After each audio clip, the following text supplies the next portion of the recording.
நல்லா மாடர்னா ட்ரெஸ் பண்ற, நல்லா மணக்க மணக்க பெர்ஃப்யூம் அடிச்சுக்கிற, அப்புறம் ஏன்டா அந்த கிழிஞ்ச சட்டியை மட்டும் மாத்தவே மாட்டேங்கிற?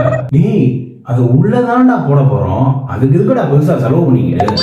டேய், நீ இந்த ஜட்டி போடுறது கூட பிரச்சனை இல்லடா, ஆனா இது ஏதோ பகுமான மாடியில முதோ வரிசையில குச்சமே படாம காய போடுற பாரு.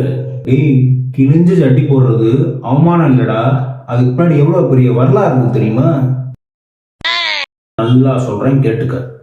ட்ரெஸ் எடுக்கலான்னு கடைக்குள்ள போவேன், அப்புறம் தான் மைண்டுக்குள்ள ஸ்ட்ரைக் ஆகும், நமக்கு தான் ஏற்கனவே ஒரு சட்டி இருக்குல்ல, அதை போட்டு நல்லா அடிச்சுட்டு அதுக்கப்புறம் புது சட்டி வாங்கிக்கலாம்னு சொல்லி மைண்ட்ல தோணும்.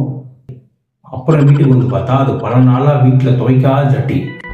அந்த துவைக்காத சட்டியை திருப்பி போட்டுக்கிட்டு பஸ் ட்ரெயின் ஏறி அலைஞ்சா அங்கிட்டு 2 நாள்ல அடியில விரிசல் வந்துடும். இதுக்கிடையே நம்ம ட்ரெஸ் எடுக்க கடைக்கு போறதே ரொம்ப ரேரு.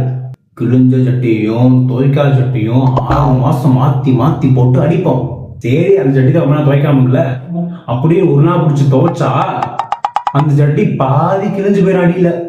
அந்த சட்டி எடுத்து போட்டு பார்த்தா அடியில போட்ட மாதிரி இருக்கும், போடாத மாதிரியும் குழு குழுன்னு இருக்கும். இந்த ஃபீலை எங்க மனசுக்கு பழகிருண்டா.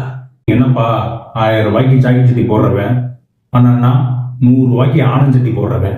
ஏண்டா, நீ கிழிஞ்ச சட்டி போடுறதுக்குலாம் ஒரு காரணம், இதெல்லாம் நான் உட்காந்து கேட்கணும்.